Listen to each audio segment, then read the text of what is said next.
Bonjour à tous, aujourd'hui on se retrouve pour une nouvelle vidéo. Donc alors aujourd'hui c'est une vidéo sur ce luminaire.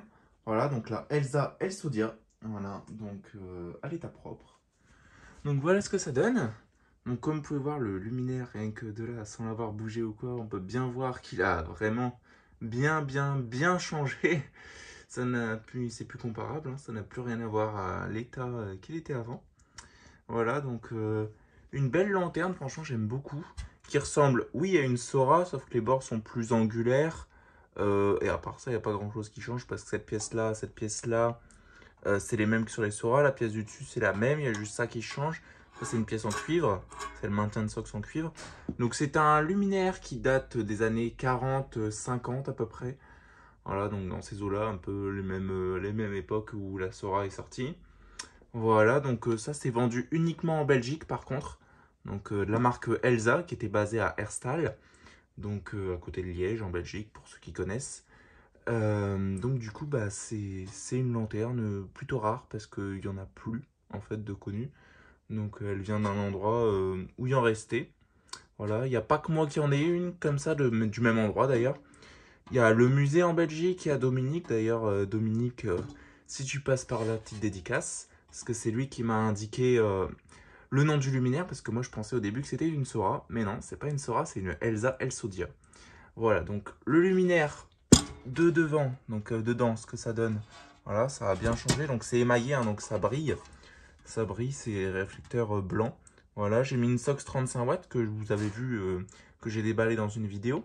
Donc c'est une Mazda SEO, donc je ne vais même pas vous enlever la lampe, ça sert à rien.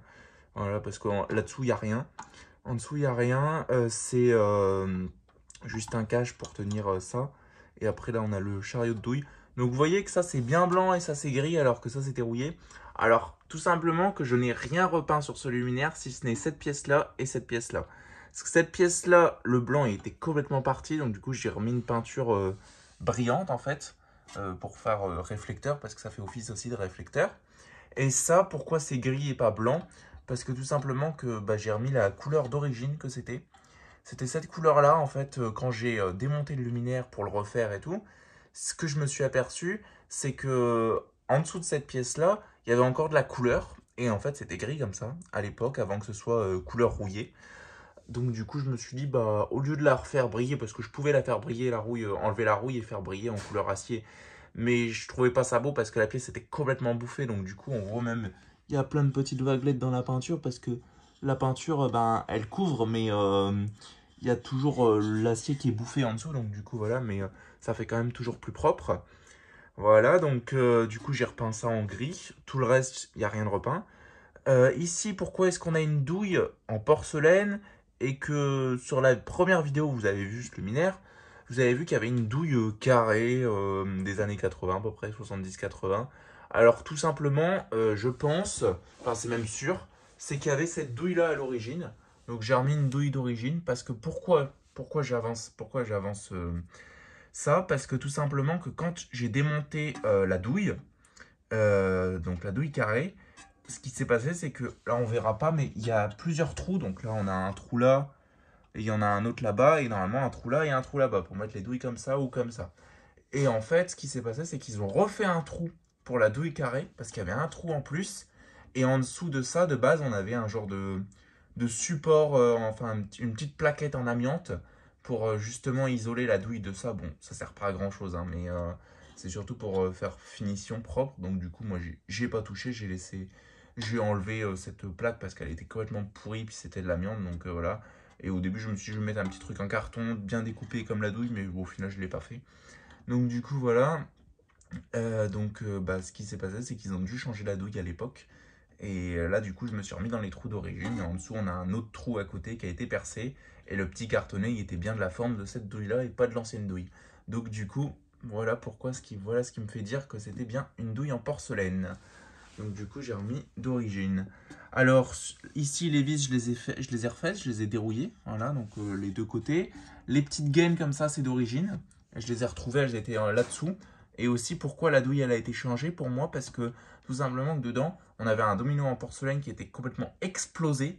Voilà, il était explosé, le domino. Donc, et c'était tout noir dedans, donc ça avait cramé, ça avait flambé, clairement. Donc du coup, ce qui s'est passé, c'est qu'ils ont, à mon avis, ils ont changé la douille. Ils se sont dit ça vient de la douille, et en fait non, ça venait de derrière. Donc du coup, voilà. Maintenant, on va passer à l'autre face du luminaire. Voilà. Donc ce que ça donne. Donc on peut voir que l'émail est là. Mais à force de frotter pour enlever la merde qu'il y avait dessus. Parce qu'il faut savoir que la merde qu'il y avait dessus, c'est de la poussière sidérurgique. Et c'est dur comme de la pierre. Genre vraiment, ça ne s'enlève pas. Avec les années et tout, c'est très compliqué à enlever. Donc du coup, l'émail, il a perdu un peu de brillant. On a des taches comme ça. Donc ça, c'est pas moi. Hein. Ça, c'était en dessous de la poussière sidérurgique. Moi, c'est devenu comme ça. Hein. Donc doux et un peu moins brillant qu'avant, hein, forcément. Mais toujours doux. Mais ça c'est des taches qui sont apparues en dessous. Voilà, on en a un petit peu derrière, moins quand même. Voilà, on en a un petit peu là, mais après c'est tout. Un petit peu là aussi sur le coin.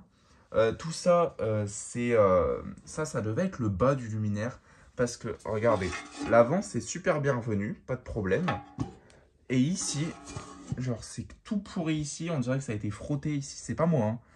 C'était comme ça. Hein. Donc voilà, là il reste encore un petit peu de poussière sidérurgique, mais bon, ça s'en va pas. Et sinon les mailles ils sautent, donc du coup je l'ai laissé. Et là derrière, c'est tout pourri. Hein. Genre vraiment, la couleur, elle est vraiment pas revenue. C'est vraiment devenu dégueulasse. Donc je crois que là, ici, de toute façon, il y avait beaucoup plus de poussière sidérurgique que sur le reste. C'était vraiment très épais, au moins comme ça.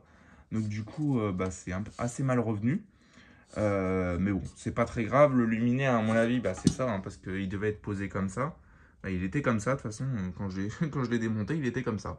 Donc du coup, ça c'était le bas, donc c'est là où tout se stockait, la merde, la poussière, l'eau, parce qu'il était dehors, la pluie, enfin tout ce que vous voulez. Donc du coup, ça revient assez mal et du coup, ça s'est bouffé sur les bords.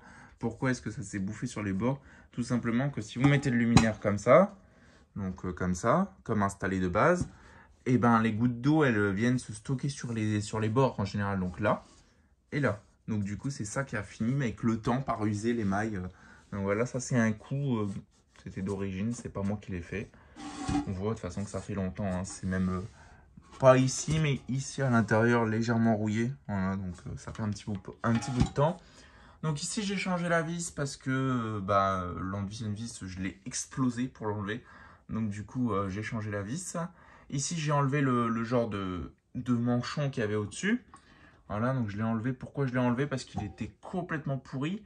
Et je pense pas que ce soit un manchon d'origine. Parce que ce genre de manchon, on peut les trouver en plomberie. Donc je pense que j'en remettrai un, mais en laiton. Ça fera plus joli. Voilà. Donc ici, la vis qui tient le manchon, elle est bloquée. Donc du coup, il n'y a même plus de tête de vis, il n'y a plus rien. Donc du coup, ce que j'ai fait, c'est que j'ai pas poli, mais j'ai gommé un petit peu j'ai meulé un petit peu l'intérieur sans meuler le filetage pour qu'on puisse visser un truc sans s'embêter avec cette vis. De toute façon, c'est juste une vis de blocage. En soi, elle sert à rien. Si vous serrez bien, elle sert à rien.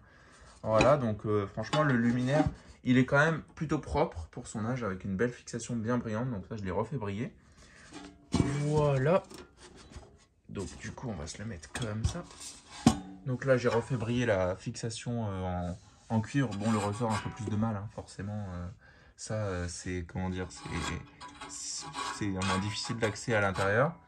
Donc sur ce luminaire, j'ai changé, quelle vis? J'ai changé la vis là en dessous. J'ai changé cette vis. J'ai changé la petite vis qui tient le support. Parce que ici, on a un trou en dessous. Parce que le support a été complètement arraché. Donc ça, avec les années, ça tenait plus. Donc du coup, voilà, du coup j'ai refait un petit trou dans le truc et j'ai changé la vis. Voilà. Donc ce qui est marrant, c'est que la petite pièce au fond, elle est en cuivre, la petite pièce ronde, et en laiton.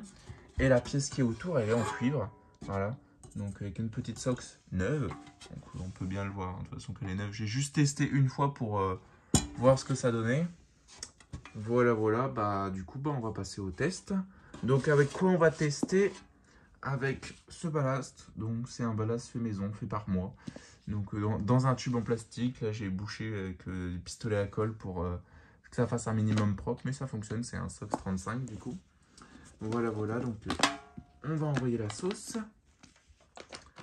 3, 2, 1. Voilà. Donc voilà ce que ça donne. Donc le ballast fonctionne parfaitement.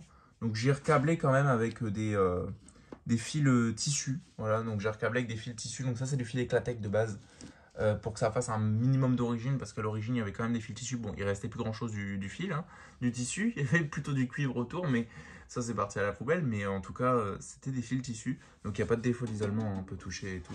Même si on touche un endroit métallique, la plaque, la vis, ça, on peut toucher ça. Juste pas toucher les vis de douille, forcément. Donc, du coup, voilà. Donc, luminaire assez sympathique. Franchement, ça reflète bien, hein. On voit que ça brille vraiment bien. Donc, l'extérieur est un peu en moins bon état, mais le système de réflecteur, donc la réfraction, elle est nickel. Donc voilà, donc elle est nickel. Donc en soi, le luminaire, bah, il est reparti pour une deuxième vie, hein. Donc alors pourquoi sur le noir, sur le côté, sur les coins, c'est noir? Alors c'est pas de la poussière sidérurgique, non, non. C'est des manques d'émail, en fait, comme là, là et là. Voilà, on peut le voir, c'est des manques d'émail. Voilà, donc j'ai enlevé vraiment toute la poussière sidérurgique, hein. Même là dans les rainures, c'est vraiment très très propre, hein. On peut voir, c'est là au-dessus. Il n'y a pas de cache-misère, hein. Vous me connaissez, je veux vraiment, enfin je suis assez perfectionniste de nature, donc du coup je veux vraiment un luminaire vraiment très propre. Donc c'est un luminaire qui m'a pris en temps à refaire. C'est ma plus grosse restauration à ce jour, c'est-à-dire que le luminaire est certes petit, mais c'est ma plus longue et compliquée restauration. Donc ça m'a pris environ 60 heures. Donc c'est énorme, hein. 60 heures pour déjà, il y a déjà au moins une 3-4 heures pour démonter le luminaire parce que toutes les vis étaient dégrippées, ça pétait à ras et tout, fallait retravailler et tout. Bon là on a un petit coup de peinture et il fallait tout brosser avant parce que bien évidemment avant de faire la peinture, j'ai pas peint sur de la rouille, bah non. J'ai d'abord brossé la pièce pour la refaire bien briller, couleur métal. Je l'ai protégée pour pas que ça rerouille par au-dessus. Et après j'ai peint. Donc du coup voilà. Et puis pour enlever cette fameuse poussière sidérurgique sans abîmer le réflecteur par exemple ni le dessus, c'est très très très très compliqué. Donc du coup c'est une belle galère. Donc ça m'a pris autant de temps. Mais bon, pour un résultat qui est franchement plutôt satisfaisant. Donc il y a plein de monde qui savait que j'avais ce luminaire. Tout le monde me disait ouais jette-le, jette-le, jette-le. Il est mort le luminaire, tu pourras rien en faire. Et tout, c'est tout pourri. Bah vous voyez, moi quand j'ai de la motivation, ce que j'ai assez souvent en général dans les luminaires parce que je m'attaque souvent sur des grosses restaurations. Comme la ASEC RPM. Voilà que j'ai récupéré d'ailleurs le même jour que ça. Pas au même endroit, mais le même jour. Donc voilà. Mais bon, au moins il a retrouvé une deuxième vie. Le luminaire, il est franchement propre, il est satisfaisant. Enfin voilà, donc du coup je vais faire une coupure et on se reprend quand la SOX est complètement allumée et je vais éteindre les lumières en même temps. Donc voilà, donc on se retrouve une 15-20 minutes plus tard, donc elle est presque totalement allumée. Voilà, donc un peu moins au bout, mais bon, ça va le faire. Donc voilà, donc ça donne ça. Donc ça éclaire plutôt bien, donc avec un réflecteur bien brillant, franchement j'aime beaucoup. Si on met ça sur le côté, hop là, ça donne un peu ça en éclairage. Voilà, c'est pas mal. De nuit c'est pas mal, là si j'éteins la lumière, bah, ça donne ça. Donc ouais, ça éclaire bien. Ça éclaire vraiment bien. C'est assez sympathique. Enfin voilà quoi. Donc j'espère que cette vidéo vous aura plu. Donc n'hésitez pas à liker, commenter et à vous abonner. Ça ferait vraiment extrêmement plaisir. Et sur ce, je vous dis au revoir et à une prochaine vidéo. Allez, salut!